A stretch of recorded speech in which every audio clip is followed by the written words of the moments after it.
Medigadda barrage దగ్గర గోదావరి స్నానానికి వెళ్ళి కొంతమంది యువకులు గల్లంతయ్యారు. ఆ గల్లంతైన యువకుల్లో ఒకరి మృతదేహం ఇప్పుడు లభ్యమైంది. మృతుణ్ణి రక్షితగా గుర్తించారు పోలీసులు. గోదావరి స్నానానికి వెళ్ళి 6 యువకులు గల్లంతయ్యారు. ఆ యువకులు భూపాలపల్లి జిల్లా అంబటిపల్లికి చెందిన వారుగా గుర్తించారు. మిగిలిన వారి కోసం గాలింపు చర్యలు కొనసాగుతున్నాయి. గోదావరి నది ఒడ్డున ప్రాణాలు అరచేతిలో పెట్టుకుని వారి కోసం గాలిస్తూ ఉన్నారు తల్లిదండ్రులు. 6 గల్లంతయ్యారు. ఒకరి ఆచూకీ మాత్రం తెలిసింది, ప్రాణాలు కోల్పోయిన స్థితిలో. ఇప్పుడు మీరు స్క్రీన్ పైన చూస్తున్న ఈ వ్యక్తులే స్నానానికి వెళ్ళి గోదావరి నదిలో గల్లంతయ్యారు.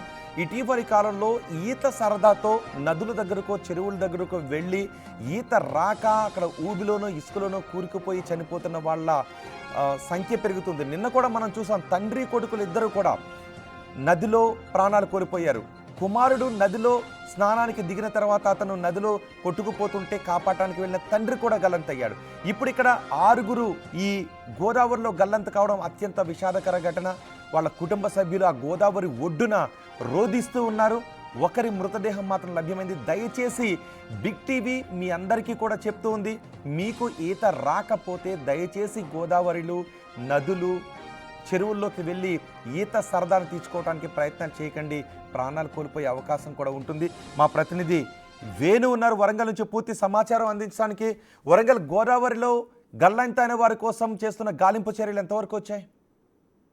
ప్రస్తుతానికైతే అటు ఎన్డీఆర్ఎఫ్ తో ఉన్నటువంటి రెస్క్యూ బృందము, అదేవిధంగా సింగరేణి రెస్క్యూ బృందాలు ఇంకా గాలింపు కొనసాగిస్తున్నాయి. ప్రస్తుతానికి 3 మృతదేహాలు వెలికి తీశారు. అందులో రక్షిత్, రాహుల్, సాగర్. సో ఈ 3 డెడ్ బాడీస్ అయితే ఆ గోదావరిలోంచి వెలికి తీశారు. కొంత ఫ్లో ఎక్కువ ఉండడంతో మిగతా వారి డెడ్ బాడీస్ కొంత ముందుకు కొట్టుకుని వెళ్ళొచ్చినటువంటి భావనతో అటు సింగరేణికి సంబంధించిన రెస్క్యూ బృందము దాదాపు 200 మీటర్ల పొడవుతో ఉన్నటువంటి దారినంతా కూడా ప్రస్తుతం గాలిస్తూ ఉన్నారు. సో ఇప్పటి వరకు రాత్రి నుంచి నిన్న 6 గంటల ప్రాంతంలో గోదావరి లోపల తమ గ్రామానికి చెందిన యువకులు గల్లంతని తెలిసినప్పటి నుంచి కూడా గ్రామానికి సంబంధించినటువంటి దాదాపు సగం జనాభా అంతా కూడా మేడిగడ్డ బ్యారేజ్ వద్దే కూర్చొని కన్నీటి పర్యంతం అవుతున్న పరిస్థితి. సో ఇప్పుడు లభించినటువంటి 3 మృతదేహాలు కూడా అంబటిపల్లికి చెందినటువంటి 2, మరో వ్యక్తి కొర్లకుంట, ముత్తారం మండలం కొర్లకుంట గ్రామానికి చెందినటువంటి యువకునికి సంబంధించినటువంటి డెడ్ బాడీ. సో ఇంకా 3 మృతదేహాలు వెలికి తీయాల్సి ఉంది. సో ఆ వెలికి తీసేంత వరకు కూడా గ్రామస్తులంతా కూడా కన్నీరు ముందుగా విలపిస్తూనే అక్కడే ఆ గోదావరి వద్ద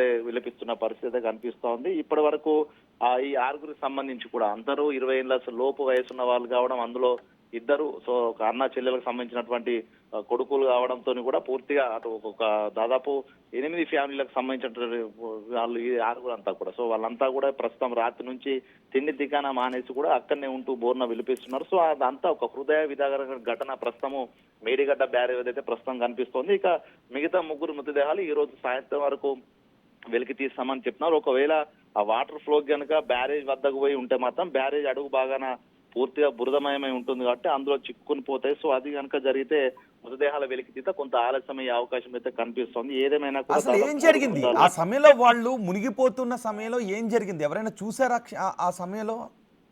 అంటే రోజు వీళ్ళంతా కూడా ఆ సెల్ఫీలు దిగడానికి కొంత గోదావరి ప్రవాహం సరిగా లేదు. బయట నుంచి చూస్తే దాదాపు 110 మీటర్ల లోతు ఉంటుంది బ్యారేజ్ నుంచి ఆ గోదావరి చూస్తే. అంటే మీద నుంచి చూస్తే అంత అసలు విశాలంగా ఉంది, ఫ్లో లేదన్నట్టు విధంగా అనిపిస్తుంది. కాబట్టి వీళ్ళంతా వివాహానికి అంబటిపల్లి గ్రామానికి వచ్చారు. అక్కడ నుంచి కొంత అప్పగింతల కార్యక్రమం ఉంటుంది కాబట్టి ఆ తర్వాత కలిసి వెళ్దామని భావించి అందులో రాహుల్ సంబంధించిన తండ్రి ఆటోను, తండ్రి కూడా వచ్చాడు. వీళ్ళంతా మొత్తం 8 మంది అసలు అక్కడికి వచ్చారు. ఆ 8 మంది మొదటగా అక్కడ సెల్ఫీలు దిగుతూనే అక్కడ స్నానం చేశారు. ఆ తర్వాత ఒక్కొక్కరుగా కొంత లోపలికి వెళ్లే ప్రయత్నం చేయడంతోనే మొదటగా యువకుడు మునిగిపోవడంతో తన వెనుక తన తమ్ముడు వెళ్ళాడు. అట్లా ఒక్కొక్కరుగా కాపాడుతామనేటువంటి ఉద్దేశంతో అసలు లోతు ఉంటుందనేటువంటి భావన వాళ్ళు రాలేదు. సో వాళ్ళంతా చిన్నపిల్లలు, దాదాపు 13 నుంచి 19 ఏళ్ల మధ్య వయసున్న వాళ్ళే కాబట్టి వీళ్ళంతా సరదాగా ఆడుకుంటున్నారని అక్కడ మీద ఒరం వైపు కూర్చున్నటువంటి వాళ్ళ తండ్రి భావిస్తున్నాడు. కానీ వీళ్ళు నిజంగా మునుగుతున్నటువంటి ఆలోచన తనకు రాలేదు. చివరిగా వాళ్ళంతా ఆ ప్రవాహం లోపల కంప్లీట్ గా మునిగిన తర్వాతే వాళ్ళు కొట్టుకుపోయినటువంటి అంశం గమనించి